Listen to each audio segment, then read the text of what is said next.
তো আমি এর আগে যতগুলো ভিডিও বানিয়েছি তোমরা প্রচণ্ড লাইক করেছো, কমেন্ট করেছো, এবং এই ভিডিওটাগুলো যে তোমাদের এত হেল্প করেছে, প্রচণ্ড খুশি। ঠিক আছে, প্রত্যেকটা ভিডিওতে তোমরা প্রচণ্ড কমেন্ট করেছো, প্রচণ্ড ভালোবাসা দিয়েছো।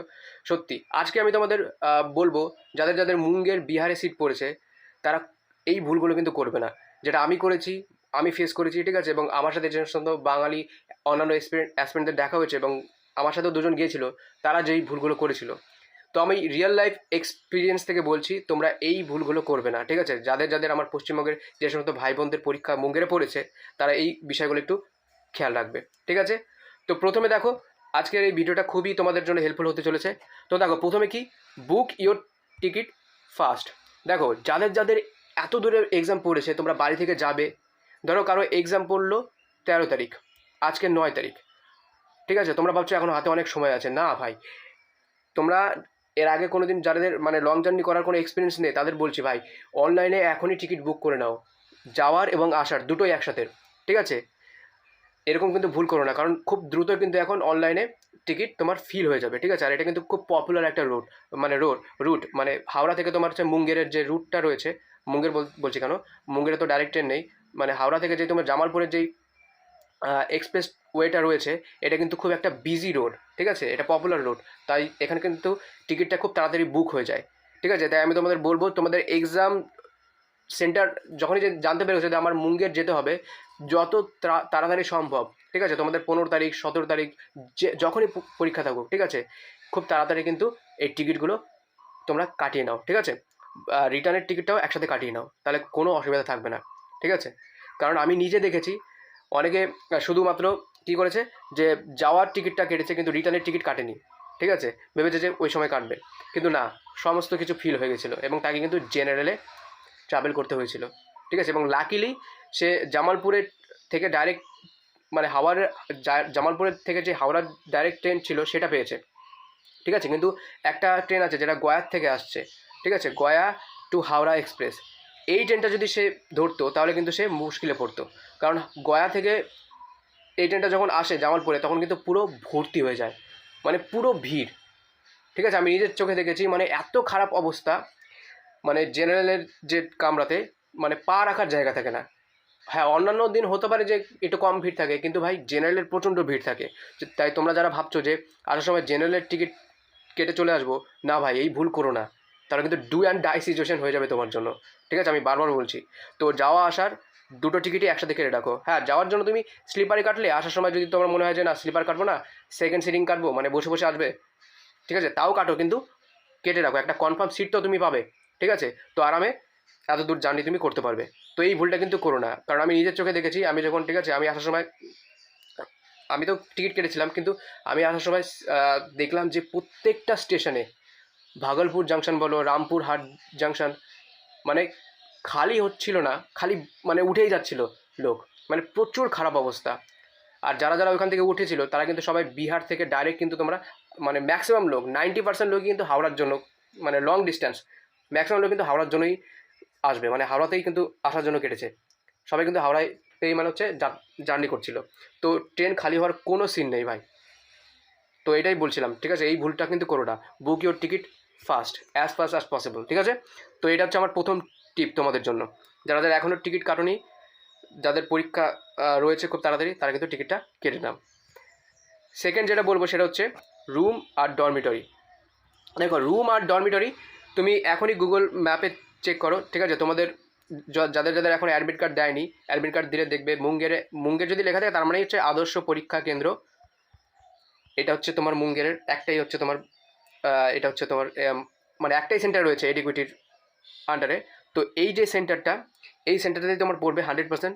এবং এই সেন্টারের আশেপাশে তুমি দেখে নাও কোন কোন ডরমিটরি বা হোটেল রয়েছে অনলাইনে, গো আই বিবো বা মেক মাই ট্রিপে।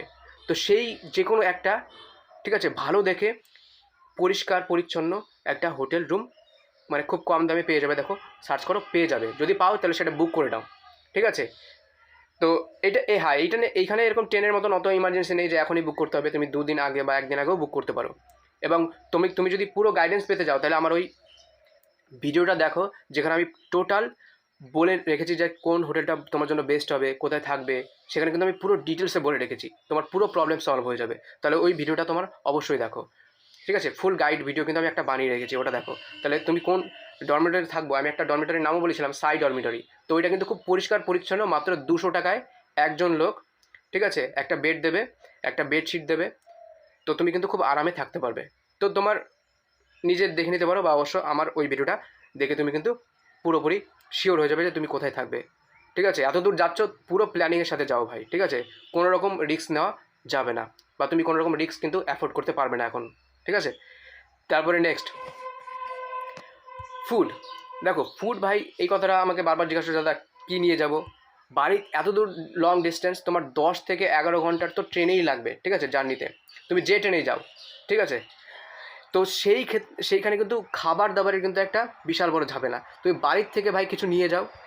আর তার থেকেও বড় প্রবলেম, তুমি ওইখানে যখন জামালপুরে নামবে, হাওড়া থেকে যখন জামালপুরে নামবে, জামালপুর স্টেশনে থেকে যে সমস্ত রেস্টুরেন্ট রয়েছে সেগুলোর থেকে খাবারটা নিয়ে নাও, যদি তোমার খাবার শেষ হয়ে গিয়ে থাকে। কারণ তুমি যদি কোথাও থাকো, যেমন কোনো হোটেলে থাকলে, তো সেইখানে কিন্তু ম্যাক্সিমাম রেস্টুরেন্ট 11টার মধ্যেই কিন্তু বন্ধ হয়ে যায়, ঠিক আছে? 10টা থেকে 11টার মধ্যেই, মানে বন্ধ হয় না, মানে খাবার কিন্তু খুব পাওয়া যায় না, মানে খাবার শেষ হয়ে যায় ম্যাক্সিমাম ক্ষেত্রে। তো আমার কিন্তু অসুবিধা হয়েছিল এটা, মানে আমার না, আমার সাথে যারা ছিল তারা কিন্তু অনেক দূর দূর পর্যন্ত গিয়েছিল খাবার খুঁজতে, ঠিক আছে? তো এটা কিন্তু প্রবলেম তুমি ফেস করবে। তো বাড়ির থেকে কিছু নিয়ে যায় অবশ্যই, আর না হলে জামালপুরের স্টেশনে নেমে 1 নম্বর প্ল্যাটফর্ম থেকে নিচে নেমে চলে আসো, ওইখানে কিন্তু হোটেল বা রেস্টুরেন্ট রয়েছে প্রচুর, সেখান থেকে তোমার সুবিধা মতন কিছু নিয়ে যাও, ওটাই তুমি রাতে খেয়ে নিও, ঠিক আছে? তো এটাই হচ্ছে আমার অ্যাডভাইস। এবার পুরো ডিটেলস গাইড কিন্তু আমার ওই ভিডিওটাতে রয়েছে, ওটা দেখে নাও, ঠিক আছে? তাহলে তুমি আরও ক্লিয়ার আইডিয়া পাবে। তারপরে ডকুমেন্টস, এই ডকুমেন্টস নিয়ে কিন্তু প্রত্যেকে প্রচুর প্রশ্ন করেছো, ঠিক আছে? ডকুমেন্টস কী কী লাগবে ভাই? ডকুমেন্টস সিম্পল, একটা অ্যাডমিট কার্ড, যেটা তোমাদের এসএসসি দিয়েছে, ঠিক আছে, সেই অ্যাডমিট কার্ড নিয়ে যাও তোমার। আর একটা ভ্যালিড ফটো আইডি নিয়ে যাও, ঠিক আছে? একটা ভ্যালিড আইডি নিয়ে যাও, গভর্নমেন্ট অ্যাপ্রুভড, সেটা আধার কার্ড হতে পারে বা ভোটার কার্ড হতে পারে। এবার দেখো, আধার কার্ড তুমি নিয়ে যাচ্ছ, কোনো প্রবলেম নেই, আধার কার্ড নিয়ে যাও। কিন্তু একটা প্রবলেম হচ্ছে যে ওইখানে গিয়ে যে প্রবলেমটা আমি দেখলাম, যে অনেককে কিন্তু বের করে দিচ্ছিল, মানে বের করে দিচ্ছিলো বলতে কি, তাকে আবার আরেকটা ডকুমেন্টস শো করতে হয়েছিল আধার কার্ডের সাথে। কখন? যখন তার মানে আধার কার্ডে যে ছবিটা রয়েছে সেটা কিন্তু তার পুরনো ছবি, অর্থাৎ ছোটোবেলার সেই ছবি, তো সেটা কিন্তু মুখের সাথে মিলছিল না। তো এখন রিসেন্ট ছবি আলা একটা আইডি চাচ্ছিল, তো সেটা কিন্তু ভোটার কার্ড শো করানোর পরে, মানে ভোটার কার্ডের রিসেন্ট ছবি ছিল তার, তো সেটা কিন্তু দেখানোর পরে সে অ্যাপ্রুভ করলো। তার মানে কি, তুমি আধার কার্ড তো নিয়ে যাবে, যদি তোমার আধার কার্ডের রিসেন্ট ছবি থাকে তাহলে কোনো প্রবলেম নেই, যদি আপডেটেড থাকে নো প্রবলেম। কিন্তু যদি তোমার পুরনো দিনের ছবি থাকে, ছোটোবেলা সেই কবে করিয়েছো, তাহলে যার সাথে তোমার এখন মুখের কোনো মিল নেই, তাহলে কিন্তু আমি বলবো ভাই, আধার কার্ডের সাথে একটা এক্সট্রা আইডি নিয়ে যাও, ঠিক আছে? ভোটার কার্ড অবশ্যই তোমার সাথে নিয়ে যেতে পারো, বা অন্য কোনো আইডি নিয়ে যেতে পারো, ঠিক আছে? তো এই হচ্ছে তোমার ডকুমেন্টস। আর ছবি ভাই, ফটো লাগছে না কোনো, কারণ তুমি তো ফটো আইডির সাথে নিয়েই যাচ্ছ, তো এখানে এক্সট্রা কোনো ফটো লাগছে না, পাসপোর্ট সাইজ, ঠিক আছে? এটা অনেকেই প্রশ্ন করেছে, অনেকে ডাউট ছিল দাদা ফটো লাগছে কি না, ফটো কোনো লাগছে না, ঠিক আছে? আর ওইখানে ভেরিফিকেশান সমস্ত কিছু কিন্তু সেম টু সেম টিসিএস, কোনো কিছু চেঞ্জ নেই যে এটা এডিকুইটি বলে আলাদা কোনো প্যাটার্ন হবে, ঠিক আছে? না, সম্পূর্ণ টিসিএস, গীতবিতান সেক্টর 5-এ যারা এক্সাম দিয়েছো তারা জানো, সেম টু সেম প্রসেস। আর এখানকার যে এক্সাম সেন্টারটা, সেটাও কিন্তু খুব সুন্দর, মানে পুরোপুরি তোমার টিসিএসের ফিল আসবে, ঠিক আছে? মানে যে সিস্টেমগুলো রয়েছে, কম্পিউটার, মাউস, সব কিছু ঠিকঠাক কাজ করছিল, এবং সব কিছু কিন্তু উন্নত মানের, ঠিক আছে? আর স্টাফগুলোও প্রচণ্ড হেল্পফুল, যে ভেতরে যে স্টাফগুলো ছিল ইনভিজিলেটর, তো তারা কিন্তু প্রচণ্ড হেল্পফুল, ঠিক আছে? তো এই দিক থেকে তোমার কোনো অসুবিধা হবে না। তো এই হচ্ছে তোমার ডকুমেন্টস বলে দিলাম। এবার হচ্ছে বেল্ট, ওয়াচ, ক্যাপ বা অন্য যে কোনো জিনিস তুমি যদি সাথে নিয়ে যাও, সেইগুলো কিন্তু তোমাকে অ্যালাউ করবে না। তুমি ঢোকার পরে কিন্তু তোমাকে আবার বের করে দেবে, অর্থাৎ তুমি যদি বেল্ট পরে যাও তাহলে কিন্তু বেল্টটা তোমাকে বাইরে খুলে রেখে আসতে হবে, ঠিক আছে? বাইরে খুলে তোমার ব্যাগে রেখে, ওই সামনেই দেখবে এক্সাম সেন্টারের সামনেই বেশ কয়েকটা কাউন্টার রয়েছে, যেখানে মাত্র 20 টাকা দিলে ওরা কিন্তু ব্যাগগুলো তোমার যত্ন করে রেখে দেবে, তো ঠিক আছে, সেখানে তুমি রেখে দেবে। তার মানে বেল্ট, ওয়াচ, ক্যাপ, অন্য যে কোনো জিনিস তুমি যদি সাথে করে নিয়ে যাও, সেগুলো কিন্তু অ্যালাউ করবে না। শুধু তুমি, তোমার অ্যাডমিট কার্ড আর একটা গভর্নমেন্ট আইডি প্রুফ, এটাই সাথে যাবে, ঠিক আছে? মানে ভেতরে তোমার এই সমস্ত কিছুই অ্যালাউ হবে। তারপরে নেক্সট হচ্ছে ডোন্ট লুক অ্যারাউন্ড। হ্যাঁ, এইটা কিন্তু মনে রাখবে। পরীক্ষা চলাকালীন ভাই আশেপাশে তাকাবে না বা আশেপাশে কোনো ক্যান্ডিডেটের সাথে কথা বলবে না, ঠিক আছে? এটা কিন্তু খুব একটা ইম্পর্টেন্ট পয়েন্ট, কারণ তুমি কিন্তু সম্পূর্ণ সিসিটিভি সার্ভেলেন্সের মধ্যে থাকবে, ঠিক আছে? সম্পূর্ণ কিছু কিন্তু তোমাকে মানে সমস্ত দিক থেকে কিন্তু তোমার ক্যামেরা রয়েছে, ঠিক আছে? তো তুমি কিন্তু আশেপাশের এখন এমনিতেই এসএসসিতে অনেক স্ক্যাম ফ্যাম রয়েছে, পেপার লিকের ঘটনা প্রায় দেখা যাচ্ছে। তো এখন কিন্তু এসএসসি প্রচণ্ড স্ট্রিক্ট এই বিষয়ে, তো তোমাকে কিন্তু যখন তখন ডিবার করে দিতে পারে, ঠিক আছে? ডিবার না করলেও ঠিক আছে, রিস্ক কেন নেওয়ার দরকার আছে, ঠিক আছে? তো রিস্ক কোনো নেওয়ার দরকার নেই ভাই। তুমি তোমার পরীক্ষা দাও, তোমার সিস্টেমে যখন ভেরিফিকেশন তোমার হয়ে যাবে, তোমার যখন আঙুলের ছাপ নেওয়া হয়ে যাবে, তুমি যখন তোমার সিটে গিয়ে বসবে, ওরাই বলে দেবে যে তোমার কত নম্বর সিট। তুমি যখন তোমার সিটে গিয়ে বসবে, সিস্টেমে যখন বসবে, চুপচাপ শুধুমাত্র নিজের কম্পিউটার দিকেই তাকাও, কারোর সাথে কথা বলার দরকার নেই যতক্ষণ না পরীক্ষা হয়ে যাচ্ছে, ঠিক আছে ভাই? রিল্যাক্সে পরীক্ষা দাও। তো এটা আমি বলে দিলাম যে ডোন্ট লুক অ্যারাউন্ড, আশেপাশে কারোর দিকে তাকানোর দরকার নেই। তারপরে next, don't panic. Don't panic ভাই, চিন্তা করার কোনো বিষয় নেই। আমি যখন পরীক্ষা দিচ্ছিলাম, দুই একজনের দেখলাম যে কম্পিউটারের সিস্টেম ভালো মতন কাজ করছিল না। মানে আমাদের এক্সাম শুরু হয়ে গেছিলো, কিন্তু ওদের কিন্তু এক্সাম নিচে স্ক্রল করে পরে ওদের এক্সাম কন্টিনিউ করার যে অপশনটা সেটা কিন্তু আসছিল না। তো এটা নিয়ে কিন্তু প্রচণ্ড ওরা প্যানিক করছিল, মানে কিন্তু প্যানিক করার কোনো কারণ নেই ভাই, আমি বলছি, ঠিক আছে? মানে ওরা ওইখানে যেই স্টাফগুলো রয়েছে ইনভিজিলেটর, তারা কিন্তু প্রচণ্ড হেল্পফুল। তাদেরকে তুমি বলবে যদি তোমার এরকম যদি কোনো বাই চান্স এরকম যদি কোনো সিস্টেম এরর হয়, তাহলে তুমি তাদের বললেই ওরা কিন্তু সঙ্গে সঙ্গে তোমাদের সেটা রিসলভ করে দেবে, ঠিক আছে?